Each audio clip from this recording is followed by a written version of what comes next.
So we'll go ahead and begin. My name is Paul Gore with the Asian Chamber of Commerce. Thank you so much for attending our webinar and discussing about this understanding U.S. roles with WeChat, TikTok, and other Chinese targets and sanctions toward them. This is March 25th, 2021. Serving Houston business community for 30 years, our mission is to foster economic and business development here with opportunities through our programs like we're having today, so that you can be able to learn how to manage your business, and even more so, I hope that you find what is discussed really beneficial for you and all the U.S. businesses that you and U.S. Asia relations that you have. But before we continue this conversation, I'd like to just kind of highlight some of the events that were happening that's going to be next week and in April.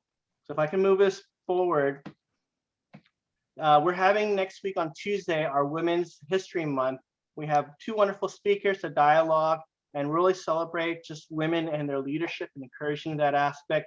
Please sign up. It's going to be 6 to 7 p.m. Tuesday evening. It was a wonderful event that will be hosted and moderated by one of our board members, Dahlia.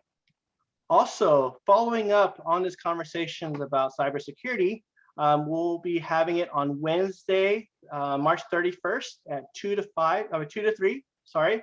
The FBI will be presenting just this whole aspect where you've seen a lot of recent cases that has really brought attention to U.S. businesses, especially small business. And we want to make sure you're well equipped to understand how to protect your particular data and your customers that you have. Also, we have our Supplier Diversity Academy that we're hosting next month in April. It's one way for you to understand how to find bids, how to apply for bids, and even more so, what you need to do in presenting your thing. We want to make sure that you can convince the decision makers that you're the most qualified person to really grow your business and take on these projects. When you win, we win together, right? In a sense, we want to make sure that you're able to grow your business by capitalizing on more projects. So these are some of the things that's going on for this next week and even more so in April. And most of our events will be posted on our website. So please check out our website for more information on how to register.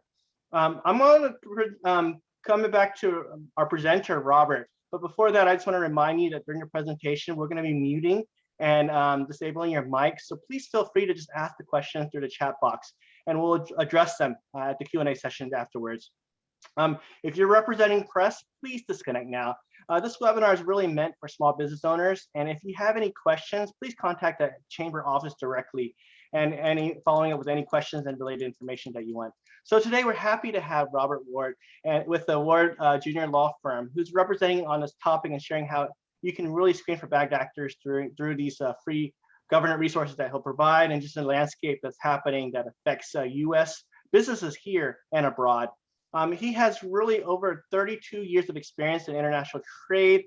He's worked for major Fortune 200 and 500 companies and consulted for them.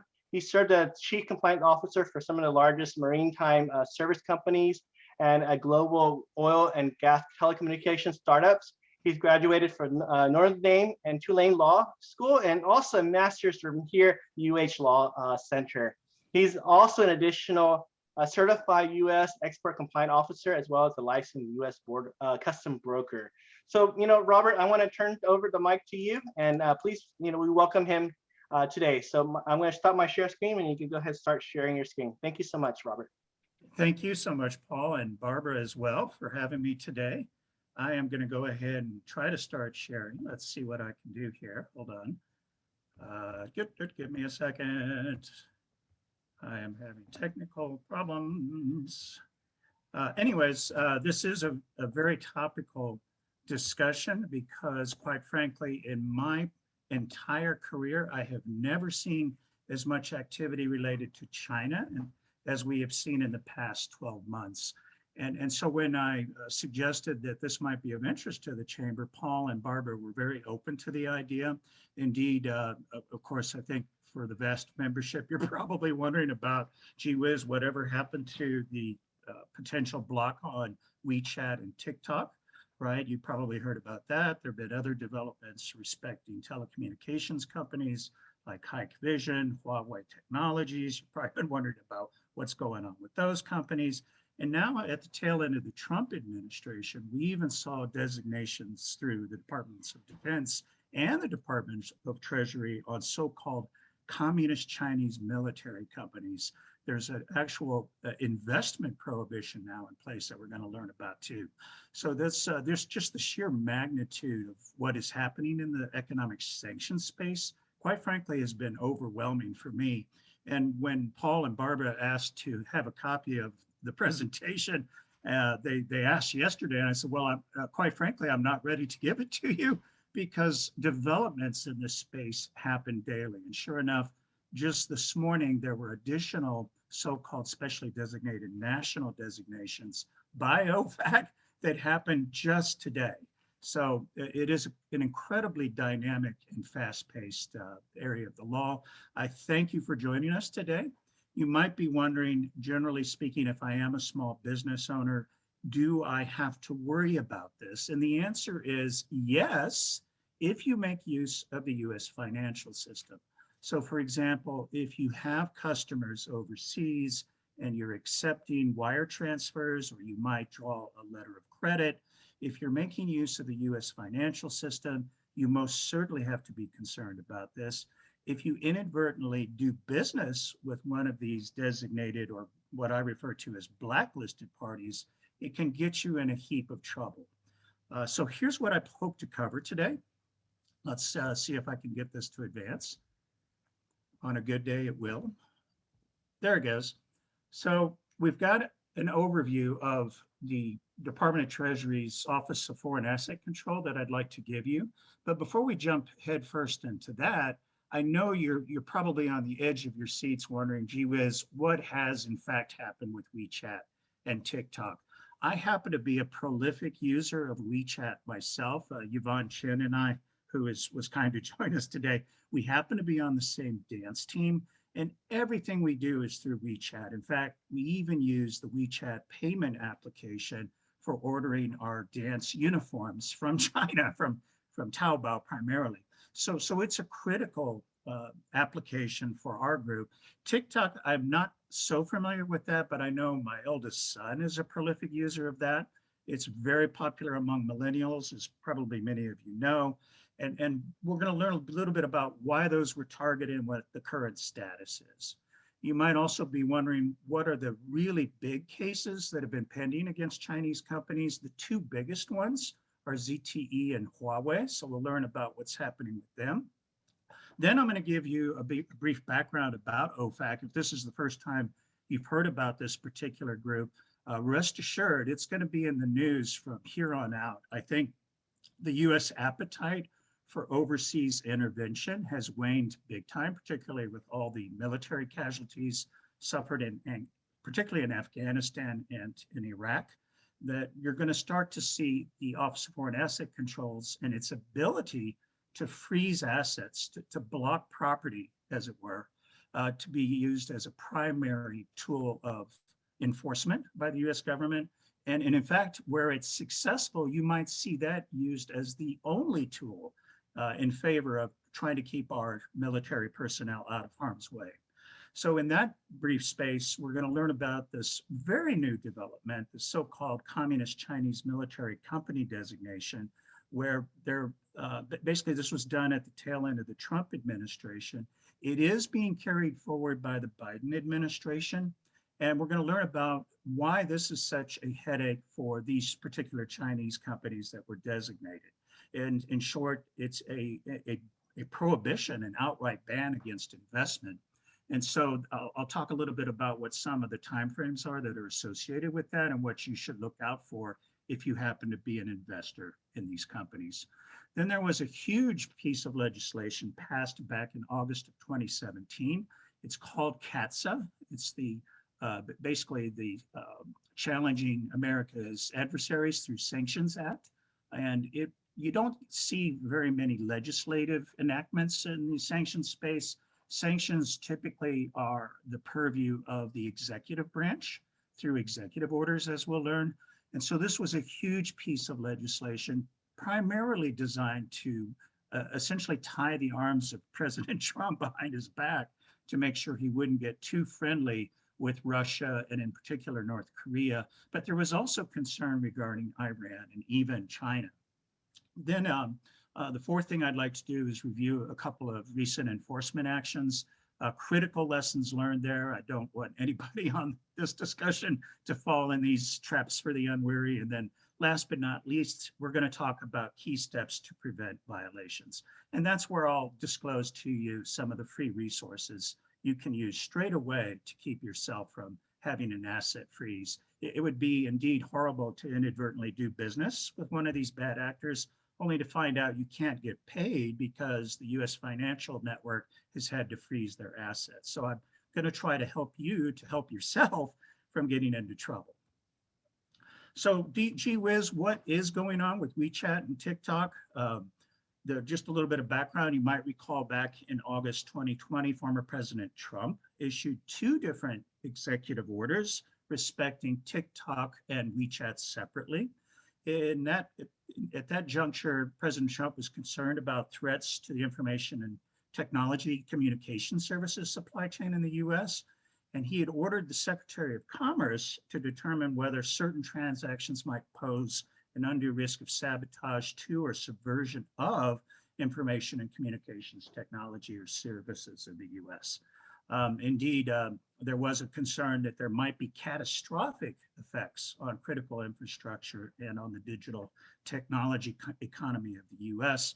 And so the mandate was essentially for the Department of Commerce through the Secretary's offices to determine if the threat was real. In the meantime, you might recall, I know Yvonne and I were struggling with our dance group to try to figure out an alternative to WeChat in case this was actually implemented.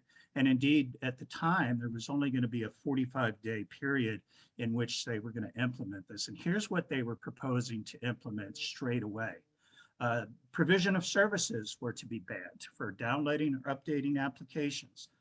Provision of internet hosting services were to be cut out. Content delivery services were to be prohibited.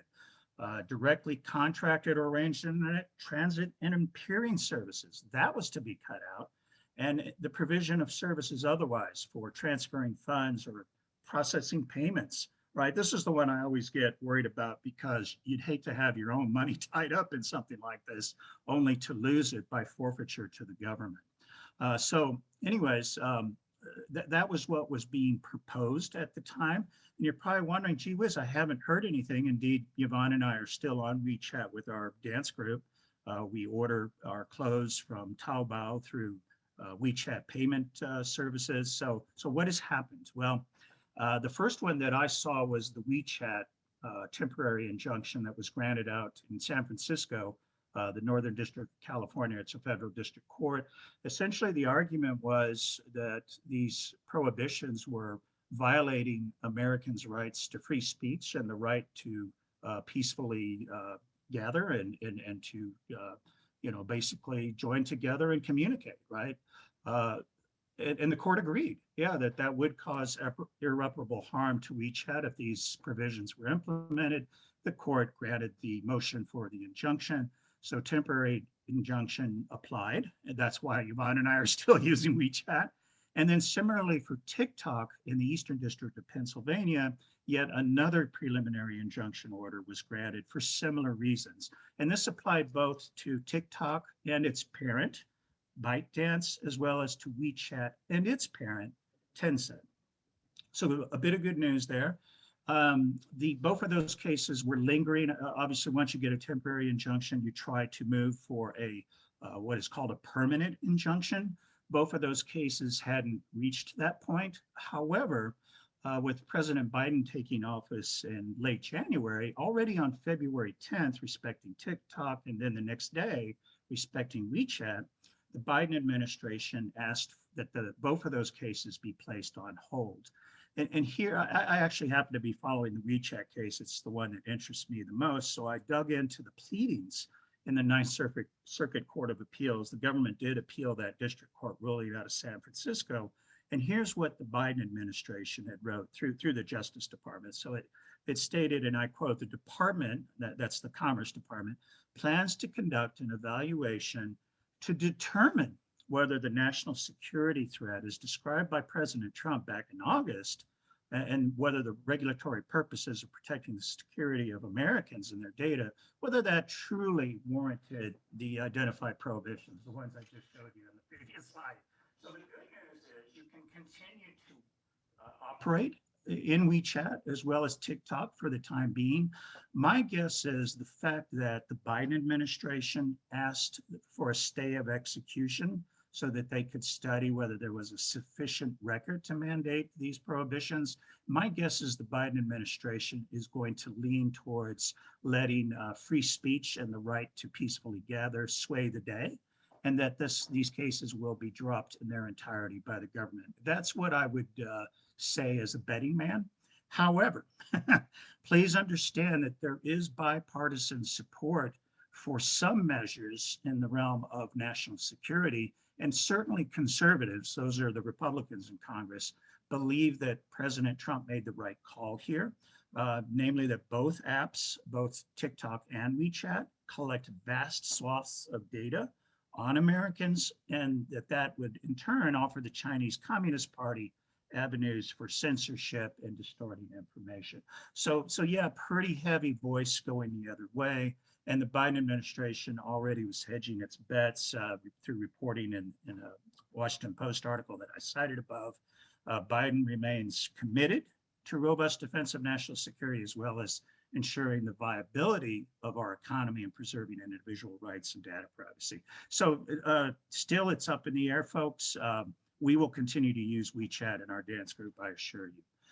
So turning now to focus on two other major cases, this from a commercial standpoint really hurt. This was the ZTE and the Huawei cases.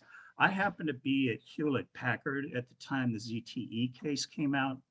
So picture this back in the springtime of 2016, ZTE managed to get themselves on the Commerce Entity List, and that essentially meant that Hewlett Packard could no longer supply ZTE with printers and laptops. And I got to tell you, this was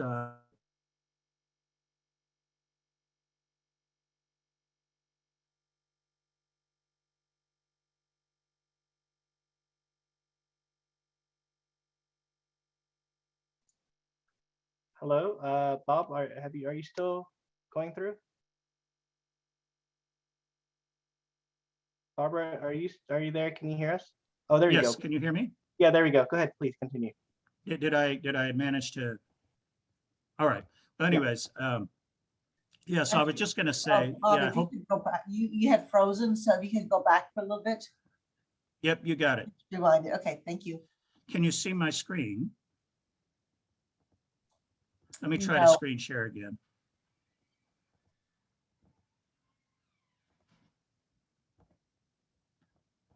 Yeah, anyway, so I was just talking about both ZTE and Huawei were, from a commercial standpoint, were actually very painful cases, particularly at the time I was with Hewlett Packard. It was our largest distributor in China.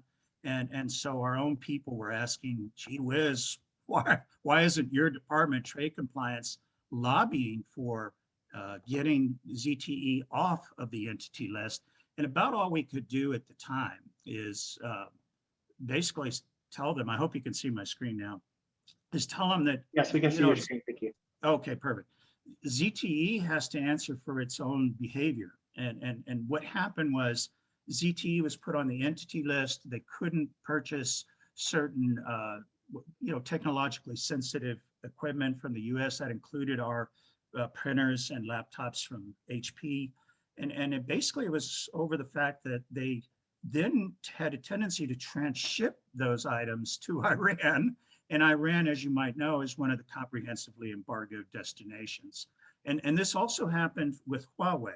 So both were dealt with similarly in terms of being put on this entity list. They would now require a license. The difference was that Huawei also confronted the arrest and prosecution of a C-suite executive.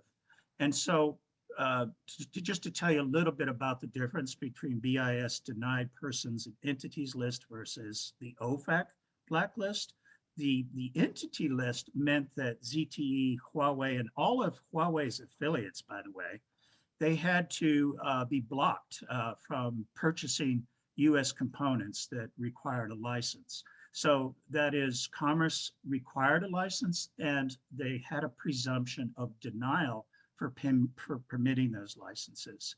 So compare that with what OFAC has. OFAC, it's a much stronger statute. It is a prohibition against named individuals and entities. And if you happen to be on this list, you can't do business with anyone in the US. In fact, if you attempt to using the US financial system, they have to freeze your assets, and they have to issue a report of having done so to OFAC within 10 days. So essentially, the US government chose the lesser of two evils and went with the entity list. So a little bit about the ZTE case. I'm going to burn through this. It prohibited the exportation, sale, or supply directly or indirectly of goods to Iran or the government of Iran. And then about January 2010 to March 2016, even its highest level management continued with that illegal business. In fact, what was so amazing is ZTE was under investigation, made representations that they were going to stop the illicit activity, yet they continued to undertake the activity. They deleted evidence and tried to engage in a cover-up to continue its unlawful business. And at the time, Hewlett-Packard sent me to Washington, D.C. for the BIS annual conference. It's the Bureau of Industry and Security that enforces all of this. And here's what they presented. They said there were 6 lessons learned. Number 1, don't lie and don't create false and misleading records. You know, it seems like a no-brainer. You would never do this in the States, but you shouldn't destroy evidence. That's also known as obstruction of justice in the United States. You shouldn't rely on non-disclosure agreements to cover up crimes. You shouldn't restart your criminal activity after the investigation has started while representing that you've stopped, right? 5, don't create a written approved corporate strategy to systemically violate the law. By the way, that was done by their general counsel. That would be grounds to disbar somebody in the United States. And then don't lie about reprimanding the involved employees only to provide 35 of them with bonuses. I kind of get it from the Chinese perspective, right? Iran is a country of 80 million plus people. The entire West does not have access to Iran through UN sanctions. And of course, the EU and the UK have very strong sanctions against Iran. So if you can do business with that country, why not? I mean, you'll have no competition. The ZTE settlement involved payment of $1 billion fine, as well as a required change in leadership. And with respect to developing their comprehensive compliance department, along with the appointment of a monitor, they had to basically hire an entire US team. They were subject to a 3-year period of corporate probation, and they had to cooperate with any further criminal investigations led by US law enforcement authorities. Huawei similarly was caught. This was back just in May of 2019. I happened to be with a very large company called Wesco. That's the logistics and distribution arm of Westinghouse that was spun off back in the late 90s. It has now become a Fortune 200 company itself. Huawei Technologies was a critical customer of ours. And so this was very painful for Wesco to have Huawei now on the entity list. Similar circumstances, providing components for the 5G network effort in Iran, as well as in North Korea. And back in August of 2019, there were 46 non-affiliates that were also added. And I got to tell you, we were approached the world over by different Huawei affiliates for our products. And we had to tell our folks if there was essentially 10% or more of components that were of US origin, they couldn't even begin to have any hope of purchasing our products. And often that was the case. So the practical effect of being on the entity list, well, practical effect was you're not going to get any licenses approved. It basically cuts off business. And Huawei is already chomping at the bit. So on February 8th, just this last month, they filed a lawsuit in the U.S. Court of Appeals disputing the FCC's designation of Huawei. So that means it already went through the district court level and it's on appeal. Huawei is trying to bite back. The really crazy thing that happened to Huawei that went much further than the ZTE case was, you might remember this, their CFO was arrested in Canada when she was changing planes in Vancouver back in December 2018. And she was alleged to have given a presentation using a PowerPoint slide deck in Hong Kong to a bank called HSBC that misled the bank about the nature of their dealings, namely that basically they had a structure in Huawei that permitted them to do business with Iran. And HSBC, by the way, you'll see a little asterisk there. They ended up paying $875 million in fines to OFAC because of transactions that they supported for Huawei. So the CFO, her name is Meng Wanzhou. She's pictured there. Looks like a nice enough lady, right? She's on house arrest ever since. She's on bail in Vancouver. She's wearing an ankle bracelet. And the word on the street, the press is reporting her case is expected to wrap up next month, so in April, as U.S. prosecutors are discussing a deal with her lawyers to resolve the criminal charges against her. Meanwhile, Canada has really taken a hit. So there has been retaliation against Canada, including even prohibitions on certain Canadian exports to China. So Canada has really taken the brunt of China's consternation in this regard, yet they're sticking to their guns simply because Prime Minister Trudeau said that a lot of these activities would violate Canadian law in addition to U.S. law. So what's the concern over Huawei otherwise? I mentioned to you the concern about 5G technology.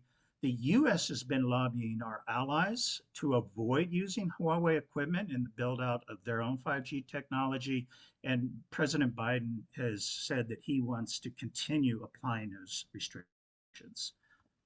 So my intro to OFAC, here we go. Questions you should ask yourself. Does my business cater to a global audience? Right? If you're using the U.S. financial services industry, banks, right, letters of credit, wire transfers, well, you might even have a problem for a domestic audience, unfortunately, because of the widespread incidents of domestic terrorism that we're just now unfortunately witnessing. So what is my business? Is it in the financial system itself? Well, you would certainly be concerned. The highest penalties have been against banks. Are you in defense? Are you in oil and gas? These are the industries that tend to get caught the most. I've even seen a couple of Bitcoin companies, so cryptocurrency companies get caught. Those kinds of currencies are a favorite of terrorists and other bad actors. The blockchain technology permits them to transact business typically without detection. And so we're seeing a few of those companies get targeted here recently. So if yes to any of those, then you would definitely want to undertake the free government resource that I'm going to talk about at the end. So if there's three things you should come away from this presentation, screen, screen, and screen, right? That's the real key way of getting yourself protected to make sure you don't inadvertently do business with the wrong parties. So how do these programs begin? It's within the purview of the president to announce a sanctions program through an executive order, typically under some statutory authority, whether it's the Trading with the Enemy Act or the International Emergency Economic Powers Act or this so-called CATSA legislation that was passed just back in 2017. The president declares a national emergency, and the threat could be, gosh, it could be weapons of mass destruction, right? Nuclear, biological, or chemical. It could be human rights abuses. We're seeing a lot of activity with regard to Xinjiang province with the Uyghur Muslim minority. A lot of concern there that there's slave labor involved. There's even a U.S. customs order that permits customs to seize textile shipments if there's a concern that there might be slave labor involved. That just came out in January. Interference with democratic processes. Think Russia, think Iran. And then other hacking and digital espionage threats. Certainly, there's been a problem with Iran, with North Korea, possibly with China. There's concerns China might be doing that. So anyways, The content of the orders, of course, are going to provide guideposts for what the agency should do. Sometimes the president himself will designate persons to be on these blacklists. But one thing's for sure, if you're designated, that means anybody in the US, and usually this means financial institutions, they have to block your property, your accounts, right? Or if you have real estate, that has to be blocked. It can't be sold or transferred, paid, exported, withdrawn, or otherwise dealt in. And the penalties, folks, are horrendous. So you can get a fine of up to, if you're charged with a willful violation, that means if you have criminal intent, you can face a fine of up to $20 million or up to 30 years in prison. The 30-year prison term is associated specifically with violations of the Foreign Narcotics Kingpin Designation Act. Otherwise, it's 20 years for all the rest of the statutes. You might be wondering, why on earth are these civil penalties that you see for IEPA, Trading with the Enemy Act, et cetera, why are they such unusual numbers? $311, $562. Excuse me, what? Well, the reason for that is these penalties are pegged to inflation. And so every year in the Federal Register, OFAC comes out with slightly increased penalties to take account of inflation. And this just happened to be amended last week on March 17th, and I've got the site for you there. OFAC's jurisdiction, very, very tricky. It's whoever is a U.S. person. What's a U.S. person? If you're a citizen, if you're a permanent resident alien, or an entity organized under the laws of the U.S., that would be no matter where that person is located, right? So I'm certainly a U.S. citizen. I have to worry about this. Probably everybody here on this call today would be in the similar position, especially if you're a permanent resident, or if you just happen to be visiting here in the States, regardless of your citizenship or permanent residency status. Just your mere presence in U.S. territory makes these laws applicable to you. And it covers your dealings in any kind of property. It can be tangible, intangible, money, trade, checks, contracts, goods, real property, contingents, rights, or obligations.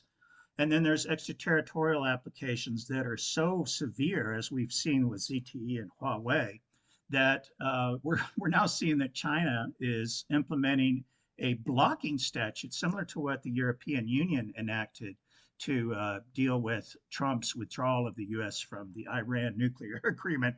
So the extraterritorial application is very, very tough. So U.S. foreign branches are included. If you happen to be a U.S. Controlled foreign subsidiary and you're trying to do business with Cuba and Iran, you're also caught in the net. And then there's a 50% rule. So if it's a blacklisted party that holds 50% more of an entity, that is considered a blacklisted entity itself. And I asked the folks up in Washington, D.C. with BIS and OFAC, gee whiz, are you going to create a list of these predominantly controlled blacklisted entities? Because they don't separately list them on their blacklist. And they said no, that those changes happen so frequently and so quickly that we're going to require that you conduct your own due diligence. There is a group, Dow Jones Industrials, that has a service to help you uncover these kinds of ownership interests. So the due diligence on this is very tricky.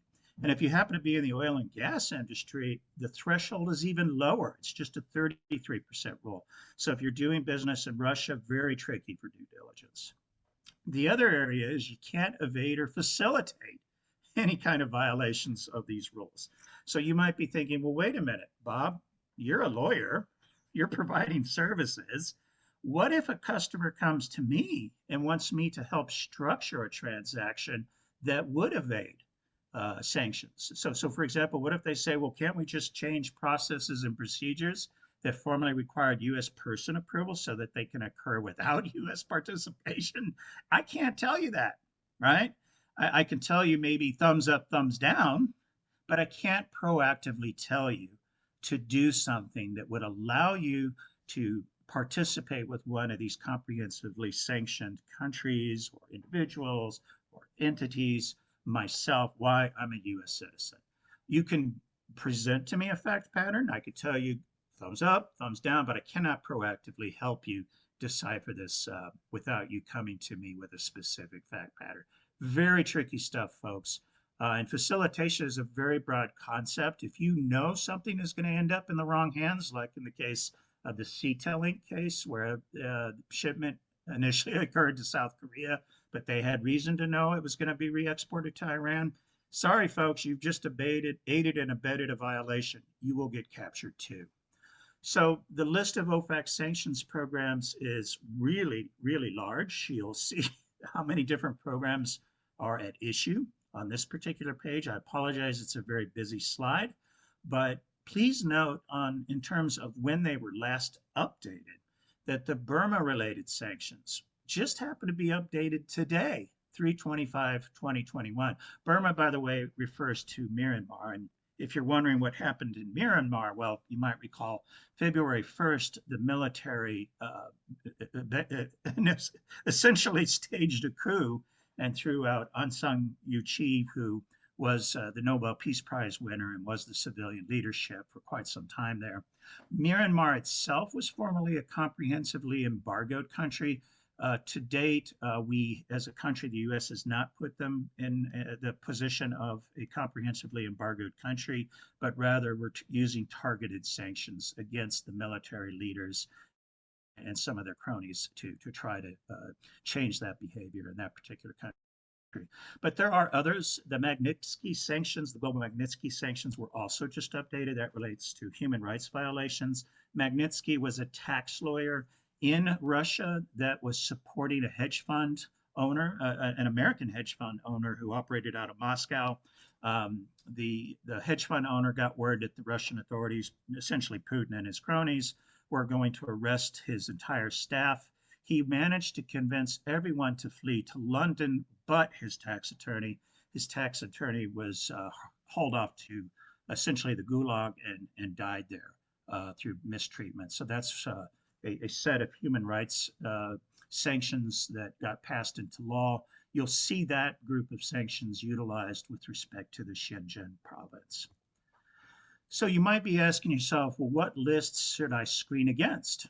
This slide shows you at a minimum, if you're in an English-speaking country, you would for sure want to cover these lists. So OFAC itself, look at how many records OFAC has. And believe it or not, it was just updated when? Today, right? The UK, Her Majesty's Treasury Sanction list is also fairly, prolific, 11,000 plus entries, just updated yesterday. What I tell companies is, depending on where you're deployed, is what should govern your decision on what lists to use. Hewlett-Packard, we were completely global. We supplied the world. So we had the EU's list on here, Singapore, Japan's list, gosh, you name it. Australia has a list. Now, putatively, both Russia and China have their own lists, right? You get the picture. It depends. It depends on where you're located. But at a minimum, you would want to try to screen for these. And the free services include many of these lists that I'll talk about towards the end. Types of sanctions programs. Good heavens, a lot of different sanctions programs to talk about. The comprehensively embargoed countries, Cuba, Iran, North Korea, Syria, and Crimea. Those are the latest ones. Folks, you just can't do business with them if you're a US person, right? Can't do it. Can't go there. In fact, if I get hired by a client that's not technologically savvy, I tell them, you need to tell your people to stay away from these countries if you are reliant on the US financial services sector to any significant degree. And I'll tell them, use a mnemonic device if you have to. For example, it used to be Cuba, Iran, North Korea, Syria, and Sudan were these countries. And I would say, don't commit a sin in one of the sins, sin spelled C-I-N-S-S. Well, dang it, they took out Sudan and they threw in Crimea. Crimea is because of the Russian invasion of that part of Ukraine back in 2014. And so now I've got this mnemonic device. I say, forgive us our sins. So R is for Russia, covering Crimea, and then sins is C-I-N-S, Cuba, Iran, North Korea, and Syria. So I hope that helps. Targeted sanctions, right? The Ukraine, there's parts of the Ukraine where there are folks and entities that are targeted. Belarus.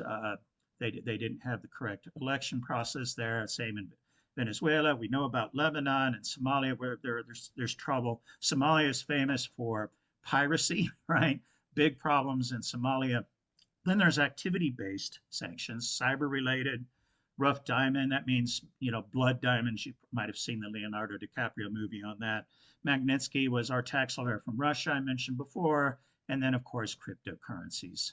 There's been interdepartmental-based sanctions. This was both OFAC and Commerce working together. Back in April of 2020, they expanded export, re-export, and transfer in country sanctions for military and users in these three countries: China, Russia, Venezuela. Much tougher to get anything exported in that area. There's the investment prohibitions I talked about. And then last but not least, surveillance equipment bans. I just experienced this when I was working for Wesco back in August. We had a deadline. We had to conduct a reasonable inquiry to make sure that we had not installed closed circuit TV or other monitoring devices from either Huawei, ZTE, Dahua, and Hikvision. And I got to tell you, folks, we had equipment from all four of them because we're a distributor. We operate on a fairly thin margin, and we, if you had relatively inexpensive equipment, you were a preferred provider. So we had to literally tear out that equipment and substitute it with equipment from other companies because of this National Defense Authorization Act mandate. And we had to do that in order to maintain our status as a federal government contractor. So very tough stuff. I wanted to talk a little bit more about the fresh off the press Chinese military companies. There's a link that provides the current list of all of them from Treasury. The companies I've had to counsel clients on included Hikvision as well as Huawei. Those were both customers and suppliers of us at Wesco. Note that ZTE is not on the list, and I think that's because they did finally successfully settle their case and have demonstrated continued compliance. For those of you who might be tied in with the Houston oil and gas area, just to make you aware, the Chinese National Offshore Oil Company, Sinopec, is on the list. Sinochem Group is on the list, and then a number of different companies related to cybersecurity. You can see the list there. Be aware that aerospace, electronics, semiconductors, heavy construction are also captured. There was talk of including Alibaba, that's the Amazon counterpart in China, as well as Baidu and Tencent. Tencent is the parent to WeChat. Those luckily will not be included on the list, but they are still working on the list. So it's both the Department of Defense and OFAC working on this list. We're expected to see more entries through May. And in fact, the entries are staggered. So I mentioned divestment date of 11th of November. That's the first one. That includes the most companies. Then there's one on the 3rd of December. You have to worry about the 8th of January, 2022. And lastly, the 14th of January, 2022 for other companies. You might be wondering, gee whiz, if WeChat and TikTok managed to have some success in court, what about these companies? And in fact, one of the biggest ones, Xiaomi Communications Company, did successfully bring suit in federal district court. They argued that they would be subject to irreparable harm. And this is a pretty compelling set of irreparable harm reasons. So it said we would have been barred from U.S. investors owning our shares. That would have potentially triggered delisting from U.S. exchanges and even deletion from global benchmark indices. And the U.S. district judge agreed and granted a temporary injunction on Friday, March 12th. And then not long after that, or actually in conjunction with that, Luokung Technology Corp announced right there on their own website that they had also applied in federal district court for a temporary injunction. So we'll see. More lawsuits may follow. This will be another one of those that the Biden administration will have to weigh in. Is the evidence that you got to have some colorable evidence of a national security threat? We'll see.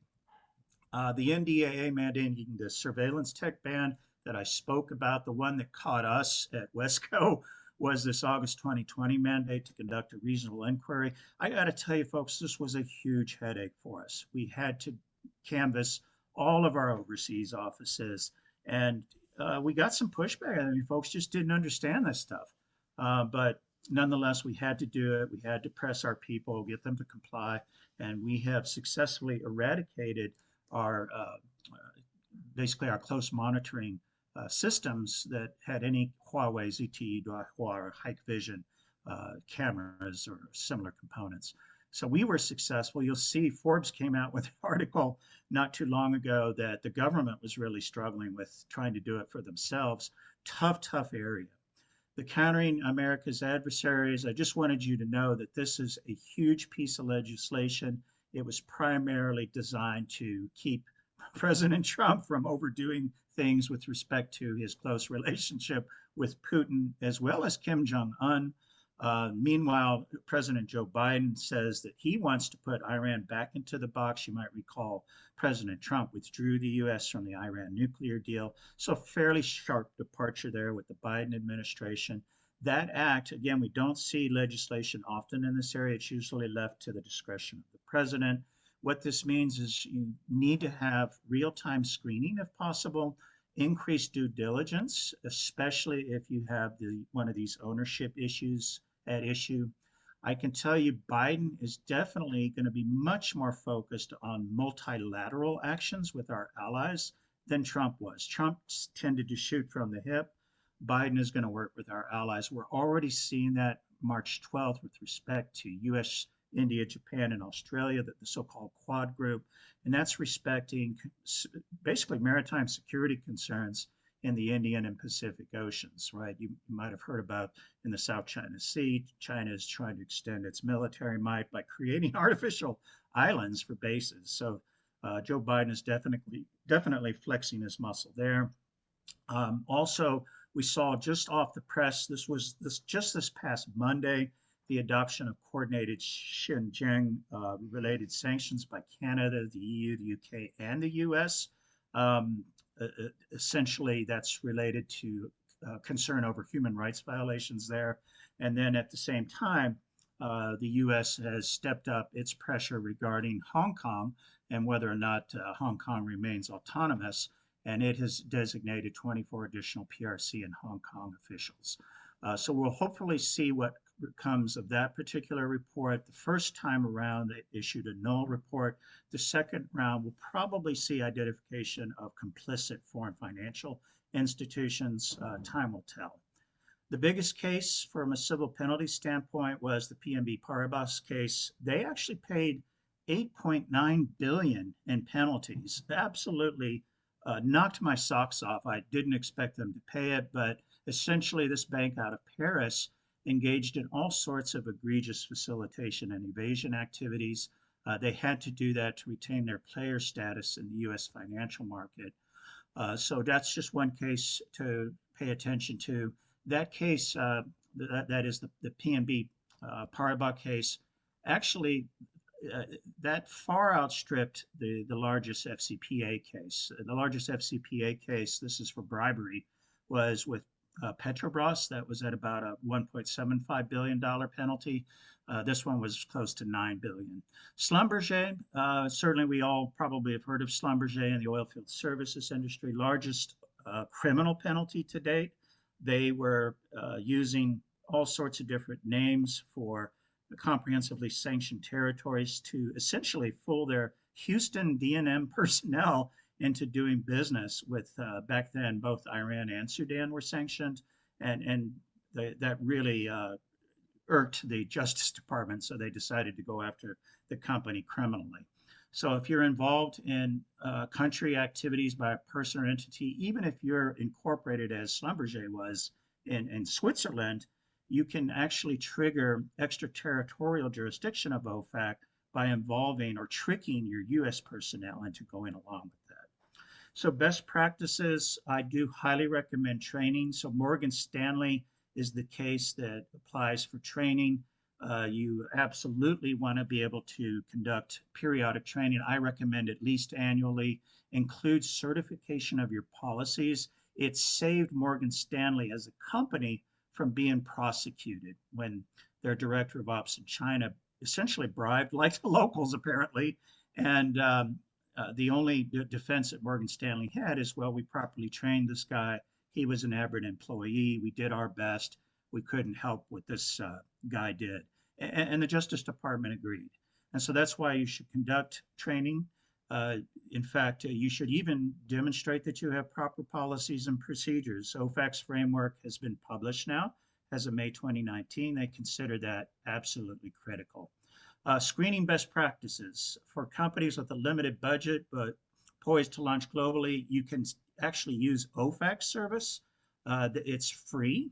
They updated it January 25th to include fuzzy logic, which simply means it will search for aliases. So if you're a designated terrorist, you're going to try to slightly change your name to evade detection. The fuzzy logic helps to detect those kinds of rascals.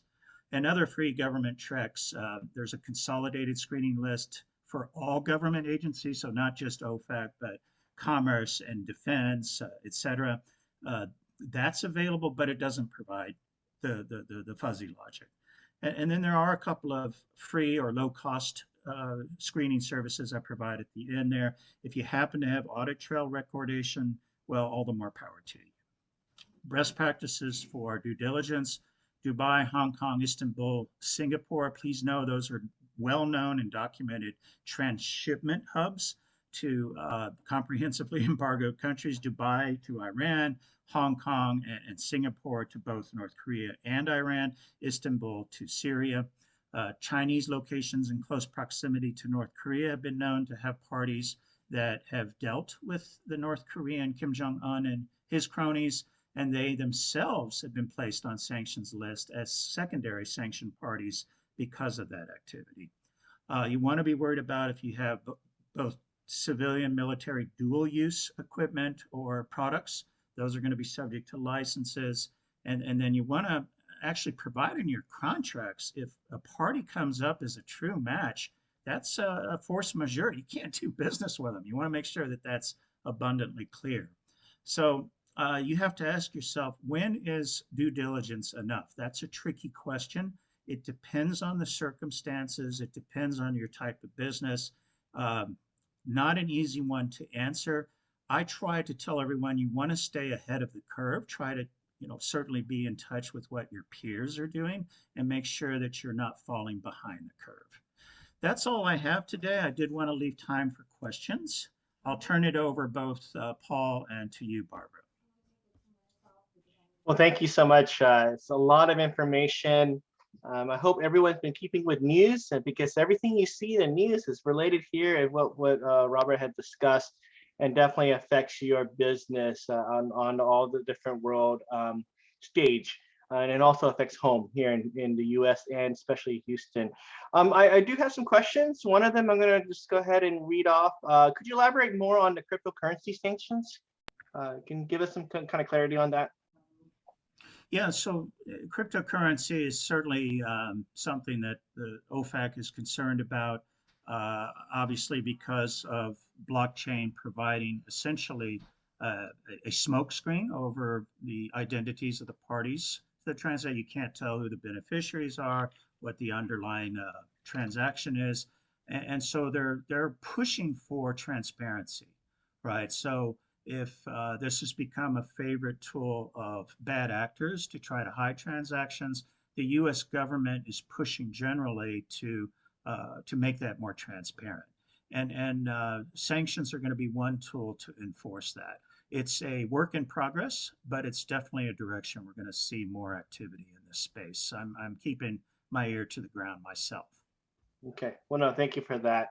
Just a reminder, there's questions here. Please submit your questions on the chat box. I'm just going to continue with some of the questions that we received. Let me ask you this question. You talked about a lot of sanctions aspect of it. Does the sanction program work? I mean, have they ever worked in that perspective? Yeah, very good question, Paul. You certainly probably were wondering why, if President Trump went to the trouble to meet with Kim Jong-un 3 times during his presidency, why we're seeing just today that Kim Jong-un has launched, what was it, 3 intercontinental ballistic missiles? Looks like, gee whiz, that didn't have much of an impact on North Korea. Oops.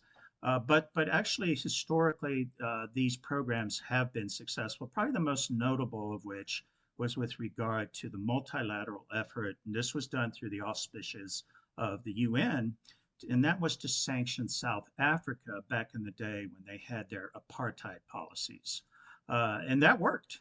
South Africa no longer has an apartheid problem. I had the privilege and honor to travel to Johannesburg, Durban, and Cape Town on business. And yes, things, though those are rather big cities, but things seem pretty much normal as best as they can given that history. So it did work in South Africa.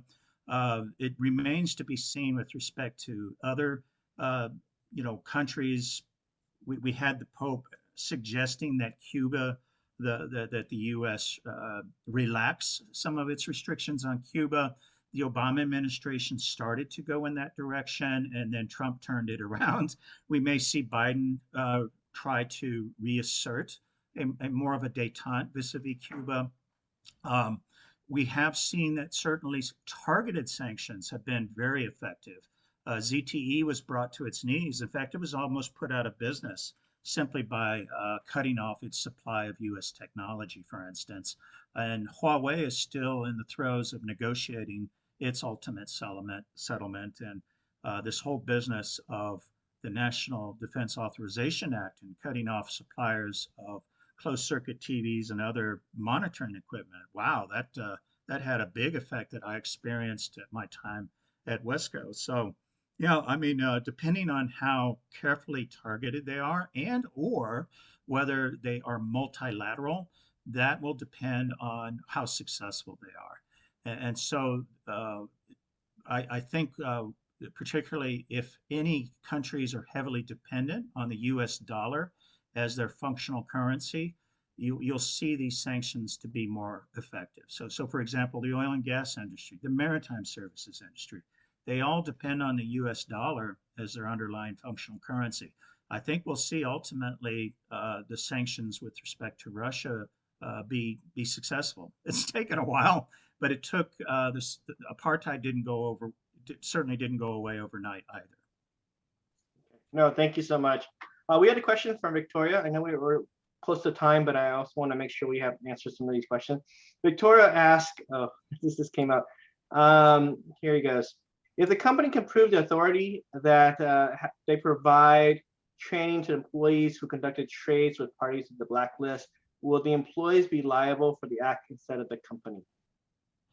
Well, gosh, if the training, if you happen to be a U.S. company and you know that that affiliate is going to be subject to U.S. law, and your training was to caution them not to do business, then certainly your training is spot on. It's proper.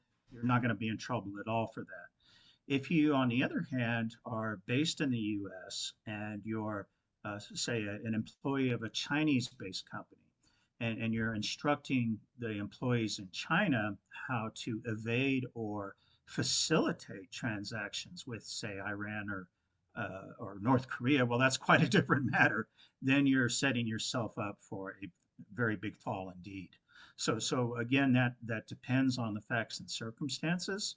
I think any training that's done in good faith, Paul, and that is designed to keep a company compliant, regardless of whether you're a U.S. citizen or U.S. person versus not.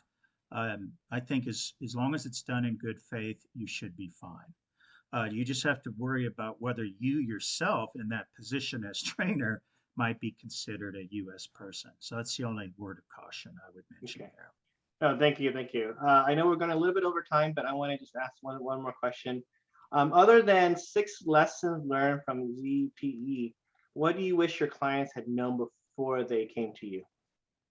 Yeah, so ZTE was not actually my client. That was actually a big company that had to hire one of the high-powered law firms based on the East Coast. In other words, they were in super big trouble. In fact, it almost forced them into bankruptcy. And by the way, I hasten to add the Norwegian Maritime Services Company was in the same position. They were contemplating a bankruptcy reorganization just for violating this issue. But ZTE, obviously, I think if you look at it from their perspective, I think they honestly just didn't think that U.S. law would hurt them. They felt, hey, we're sitting in China. These are customers based outside the U.S. How can the U.S. hurt us? I just don't think they realized that cutting off their supply chain was indeed going to be so effective and painful. So similar to the Norwegians got caught basically supporting local maritime services in the port of Bandar Abbas. That's one of the biggest ports in Iran, and they happen to involve U.S. management decision-making because the shipment originated out of Brazil, and their Houston office just happened to have oversight of all North and South American business. So you had both subject matter jurisdiction, they used the US dollar as their underlying functional currency, and you had personal jurisdiction. The management team in Houston just simply weren't aware that Bandar Abbas was a no-no. So you can get caught, unfortunately, in the hooks of this law without even trying. And that's why I just try to urge caution and try to raise the level of awareness in this particular area. Mm. Well, thank you for your time. You shared a lot, and a lot of resources will be here. Just to remind all the audience, we'll be posting this particular thing. Bob has graciously allowed us to post that as resources for the participants here who are watching the webinar as a resource. And definitely, could you put this to the last title screen of just how to contact you, Bob? Just so that we can have that on there. While I'm closing it out, I just want to say thank you, Bob, for putting this whole webinar together. It's wonderful resources. I hope you found this presentation useful for your business. I believe the last slide. Yeah, there we go. Just present that. And I encourage you to explore just all the other chamber opportunities and additional resources on our website to help you grow. And again, we'll be sending out this information to your email box later on this afternoon. Thank you so much for spending your afternoon with us, and please reach out to the chamber for any questions, and we're happy to help. Please use Robert for additional questions that you have. Contact him directly. He's a valuable resource, a member of our chamber, and we're just happy to have him contributing and sharing this wealth of knowledge so that you can stay afloat and really mitigate some of the things that will be harmful and lower your costs and not getting slapped with all these tariffs and sanctions. Again, we just thank you. We're happy to see you at our next event. Again, we have several events coming up next week. You can find that out on our website. This concludes our webinar today. We'll be ending this meeting shortly. Have a great afternoon, and we hope to see you. Thank you, everyone. Thank you so much. Likewise. All right. Bye-bye.